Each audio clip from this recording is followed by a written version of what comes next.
आज के क्लास के अंदर से हम लोग टैक्सोनॉमी पढ़ना शुरू करेंगे और टैक्सोनॉमी का मतलब होता है classification of plants. Taxonomy is the theory and practice of classification. मतलब पौधों के वर्गीकरण की जो पद्धतियां अपनाई जाती हैं उन पद्धतियों को जिस ब्रांच ऑफ साइंस के अंदर हम लोग पढ़ते हैं उसको हम लोग टैक्सोनॉमी कहते हैं। थियोफ्रेस्टस नाम के जो ग्रीक नेचुरलिस्ट थे उनको हम लोग फादर ऑफ बॉटनी कहते हैं, क्योंकि वर्गीकरण के क्षेत्र में पहला नाम उन्हीं का आता है, क्योंकि उन्होंने उस वक्त उपस्थित पौधों के वर्गीकरण करने की कोशिश की थी। जब हम सिस्टम्स ऑफ क्लासिफिकेशन को पढ़ते हैं तो ये जो सिस्टम्स ऑफ क्लासिफिकेशन हमारे पास में है, इन सिस्टम्स ऑफ क्लासिफिकेशन के अंदर हम सिस्टम्स को 3 डिस्टिंक्ट कैटेगरी के अंदर डिवाइड करते हैं। पहला होता है आर्टिफिशियल सिस्टम ऑफ क्लासिफिकेशन, कृत्रिम पद्धति। दूसरा होता है नेचुरल सिस्टम ऑफ क्लासिफिकेशन, प्राकृतिक पद्धति। और तीसरा होता है फाइलोजेनेटिक सिस्टम ऑफ क्लासिफिकेशन, जाति वृत्तीय पद्धति। सबसे पहले हम लोग आर्टिफिशियल सिस्टम ऑफ क्लासिफिकेशन को कंसीडर करेंगे और आपके सिलेबस में जो भी सिस्टम्स ऑफ क्लासिफिकेशन आर्टिफिशियल के अंदर आते हैं उनका हम लोग जिक्र करेंगे। आर्टिफिशियल सिस्टम ऑफ क्लासिफिकेशन जो होता है वो हैबिट पर बेस्ड होता है, मतलब स्वभाव कैसा है, वृक्ष है, शूप है या हर्ब है, ट्री है, श्रब है या हर्ब है, इसका एक important criteria artificial system of classification के अंदर लिया गया। कैरोलस लिनियस जो थे उन्होंने फ्लावर के अंदर सेक्सुअल कैरेक्टर्स को भी सिस्टम ऑफ क्लासिफिकेशन में कंसीडर किया और फ्लावर का जो कैरेक्टर उन्होंने लिया उसमें number of stamens and number of carpels, अंडक व पुंकेसरों की संख्या जो थी वो इंपॉर्टेंट क्राइटेरिया था। इसीलिए हम कैरोलस लिनियस को modern father of modern botany कहते हैं। लिनियस का वर्गीकरण आपके कोर्स के अंदर मेंशन नहीं है, इसलिए हम उसकी चर्चा यहाँ पर नहीं करेंगे। जो सेकंड सिस्टम ऑफ क्लासिफिकेशन हमारे पास में है उसको हम लोग नेचुरल सिस्टम ऑफ क्लासिफिकेशन कहते हैं या उसको हम लोग प्राकृतिक पद्धति कहते हैं। This system is based on inter relationship among plants. ये पद्धति पौधों के पारस्परिक संबंधों पर आधारित है और इसके अंदर एक बहुत इंपॉर्टेंट सिस्टम ऑफ क्लासिफिकेशन आता है जिसको कि हम लोग Bentham and Hooker system of classification कहते हैं, जो सबसे ज्यादा मान्य वर्गीकरण की पद्धति है। जॉर्ज बेंथम और जोसेफ डॉल्टन हुकर दोनों जो थे वो ब्रिटिश बॉटनिस्ट थे जिनका की association royal botanical garden Q England से था। ये वहां पर पौधों पर अध्ययन करते हुए इन्होंने अपना वर्गीकरण दिया और इन्होंने जिस किताब का प्रकाशन किया उस किताब का नाम है जेनेरा प्लांटेरम। इन्होंने सीड प्लांट्स को, एंजियोस्पर्म्स को या फ्लावरिंग प्लांट्स को 3 डिस्टिंक्ट क्लासेस के अंदर रखा।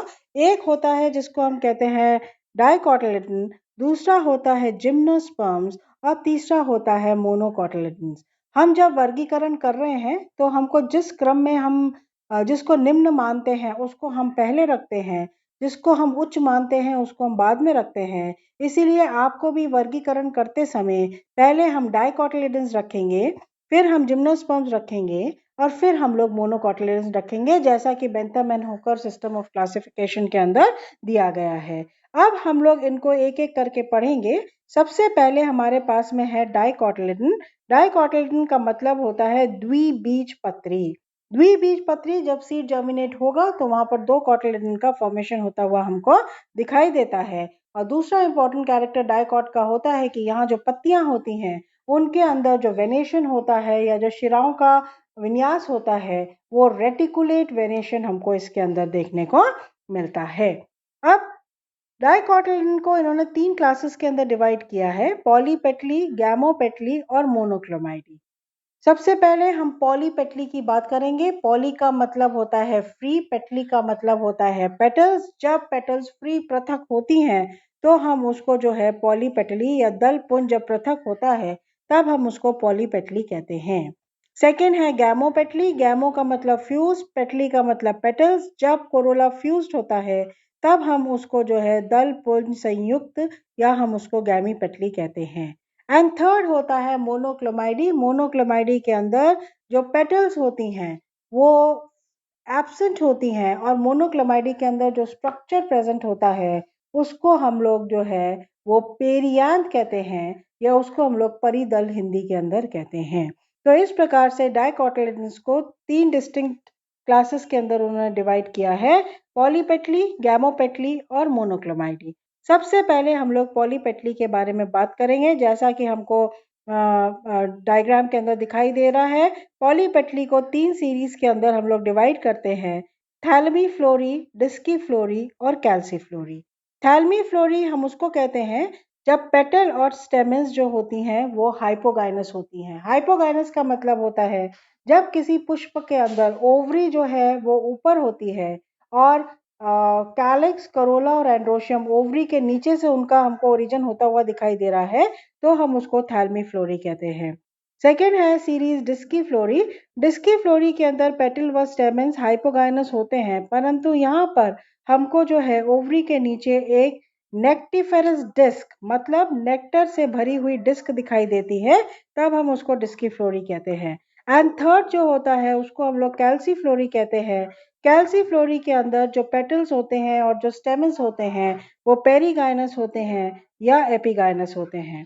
पेरीगाइनस का मतलब होता है कि जब ओवरी जो होती है वो मध्य में हो वो मध्य में रहती है और पेटल और स्टेमन ओवरी के मध्य से ओरिजिनेट करते हैं, तब हम उसको पेरीगाइनस कहते हैं।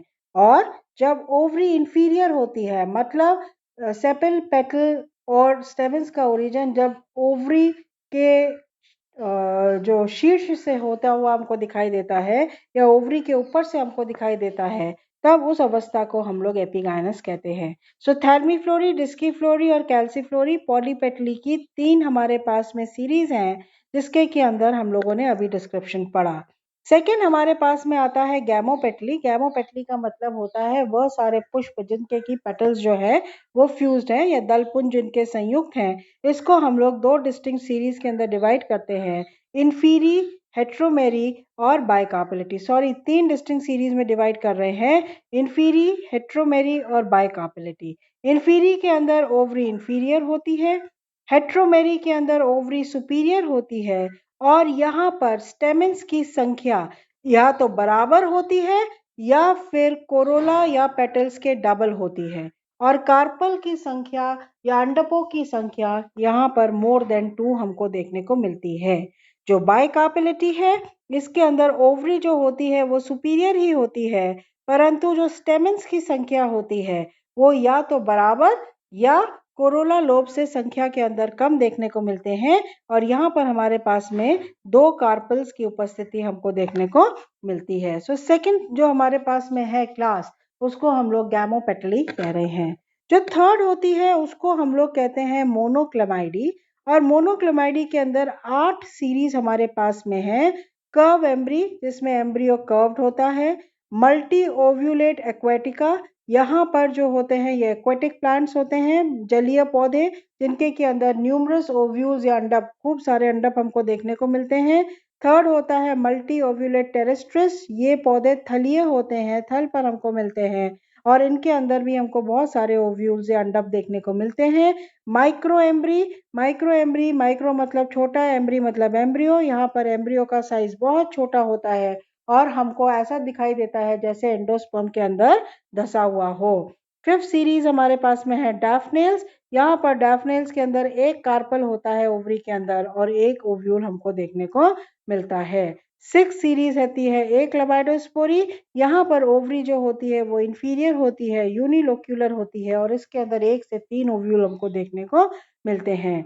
सेवेंथ इज यूनिसेक्सुअल्स, वो सारी फैमिली जो यूनिसेक्सुअल फ्लावर्स होती हैं या हमको जो है वो एक लिंगी फ्लावर हमको देखने को मिलता है, तो हम उसको जो है वो यूनिसेक्सुअल्स कहते हैं। एंड एट जो है उसको हम लोग ऑर्डिनस एनोमाली कहते हैं, वो सारे पुष्प जिनको कि हम ऊपर दी हुई डाइकोटिलेडनिक की सारी सीरीज, गैमोपेटली की सारी सीरीज के अंदर या फिर हम लोग ये मोनोक्लेमाइडी की दी हुई किसी भी सीरीज के अंदर जो मेल नहीं खाते हैं, जिनकी रिलेशनशिप्स अनसर्टेन होती हैं, उनको हम लोग ऑर्डिनस एनोमाली के अंदर रखते हैं। सेकंड जो उन्होंने दिया वो हमारे पास में जिम्नोस्पर्म है और आज की डेट में हमको पता है कि जिम्नोस्पर्म एक बिल्कुल अलग क्लासिफिकेशन का सिस्टम है, परंतु यहाँ पर क्योंकि दिया गया है तो हम सिर्फ इसके नाम का उल्लेख करेंगे। जब हम मोनोकोटिलेडन्स की बात करते हैं, जो तीसरा क्लास है बेंथम एंड हुकर का, उसको भी जो है वो 7 सीरीज के अंदर डिवाइड किया गया है। पहला होता है माइक्रोस्पर्मी, यहाँ पर दिया हुआ है। इंफीरियर ओवरी है, सीड का साइज बहुत छोटा है। दूसरा है एपिगाइनी, ओवरी इंफीरियर है, साइज सीड का बड़ा होता है। कोरोनरी, पेरियांथ जो होता है वो पेटलॉइड होता है। पेरियांथ पेटलॉइड का मतलब होता है, पेरियांथ हम कहते हैं जब पेटल और सेपल दोनों एब्सेंट होते हैं, बाहरी दलपुंज और दलपुंज जब अनुपस्थित होते हैं और उसके स्थान पर सिर्फ एक ही हमको वर्ल या चक्र दिखाई देता है, उसको हम लोग परिदलपुंज कहते हैं। तो यहाँ पर जो परिदलपुंज होता है वो रंगीन होता है, इसलिए हम उसको पेटलॉइड कहते हैं। अगर परिदलपुंज जो है वो ग्रीन कलर का होगा तो हम उसको सेपेलॉइड कहेंगे, जैसा कि हम लोग अगले सीरीज के अंदर पढ़ेंगे। सो कोरोनरी का मतलब होता है पेरियांथ पेटलॉइड है और ओवरी जो है वो सुपीरियर है। कैल्सिनी के जो मेंबर्स होते हैं, यहाँ पर पेरियांथ जो होता है वो सेपेलॉइड होता है, मतलब यहाँ पर जो है जो पेरियांथ है वो ग्रीन कलर का होगा, ओवरी सुपीरियर है। नेक्स्ट सीरीज, 5th सीरीज जो हमारे पास में है उसको हम लोग न्यूडीफ्लोरी कहते हैं, जहाँ पर पेरियांथ एब्सेंट होता है और ओवरी जो होती है वो सुपीरियर होती है। एपोकार्पी के अंदर कार्पल्स जो होते हैं वो फ्री होते हैं, पृथक होते हैं। और ग्लूमेसी के अंदर जो पेरियांथ होता है वो बहुत छोटा होता है, शल्कीय होता है, स्केल लाइक होता है या शैफी होता है, बहुत जल्दी जो है वो गिर जाता है। तो इस प्रकार से Bentham and Hooker system of classification की अगर हम बात करें तो उन्होंने फ्लावरिंग प्लांट्स को डाइकोटिलेडन्स, जिम्नोस्पर्म्स और मोनोकोटिलेडन्स के अंदर जो है वो डिवाइड किया है। अब हमको इसके पढ़ने होते हैं merits and demerits of Bentham and Hooker system of classification. सबसे पहले हम लोग जो है वो merits of Bentham system of classification पढ़ेंगे। और जब हम मेरिट्स के बारे में बात करते हैं तो जो गुण है वो पहला गुण है, it is a natural system of classification based on the actual examination of the plant. यह एक प्राकृतिक पद्धति है जो वास्तविक गुणों पर आधारित है तथा इसके आधार पर पौधों की पहचान करना सुविधाजनक है। Second, the description of the plant is accurate and reliable. पौधों का विवरण स्पष्ट व सही है। थर्ड, रैनेज जो एक प्रिमिटिव ऑर्डर है या जो एक निम्न ऑर्डर है या जो आदिम ऑर्डर है उसको पहले रखा गया है वर्गीकरण के, और ग्रासेस को आखिर में रखा गया है क्योंकि ग्रासेस को हम लोग प्रगत मानते हैं। Next, placement of monocots after dicot is also a evolutionary trend. सबसे जो पॉजिटिव पॉइंट है कि हम लोग मोनोकॉटिलेडन्स को डाइकॉटिलेडन्स के कंपैरिजन में ज़्यादा विकसित मानते हैं, और यहाँ पर भी पहले डाइकॉट्स रखे गए हैं और उसके बाद में मोनोकॉट्स जो है वो रखे गए हैं। तो ये कोई 3-4 कैरेक्टर्स हैं जो बेंथम एंड हुकर के मेरिट्स है या उसके वर्गीकरण के मेरिट्स के अंदर हम लोग जो है वो इसको गिनते हैं। Next is demerits of Bentham and Hooker system of classification. जब हम डीमेरिट्स की बात करते हैं, सो डीमेरिट्स के अंदर पहला डीमेरिट है placement of gymnosperm between dicot and monocot. Gymnosperms को एंजियोस्पर्म्स के तहत गिनना और उनको डाइकॉट और मोनोकॉट के बीच में रखना, ये इसका सबसे बड़ा दोष है। Important floral characters have been ignored. पुष्प के लक्षणों को माना नहीं गया है। Third, advanced family Orchidaceae has been treated as primitive among monocots. प्रगत कुल ऑर्किडेसी को एक बीजपत्री के अंदर निम्न माना गया है। And fourth, unrelated families have been group together. जो कुल आपस में संबंधित नहीं है उन्हें वो एक दूसरे के पास या एक दूसरे के समीप रखा गया है। एग्जाम्पल हमारे पास में है पोडोस्टेमनेसी एंड लॉरिनेसी। तो यहाँ पर हम लोगों ने आज की क्लास के अंदर जो सिस्टम ऑफ क्लासिफिकेशन पढ़ा उसको हम लोग Bentham and Hooker system of classification कहते हैं। और Bentham and Hooker system of classification जो हमारे पास में है उसके अंदर हम लोगों ने देखा कि बेंथम एंड हुकर जो कि ब्रिटिश बॉटनिस्ट थे, उन्होंने फ्लावरिंग प्लांट्स को 3 डिस्टिंक्ट क्लासेस में डिवाइड किया, डाइकोटिलेडन्स, जिम्नोस्पर्म्स एंड मोनोकोटिलेडन्स।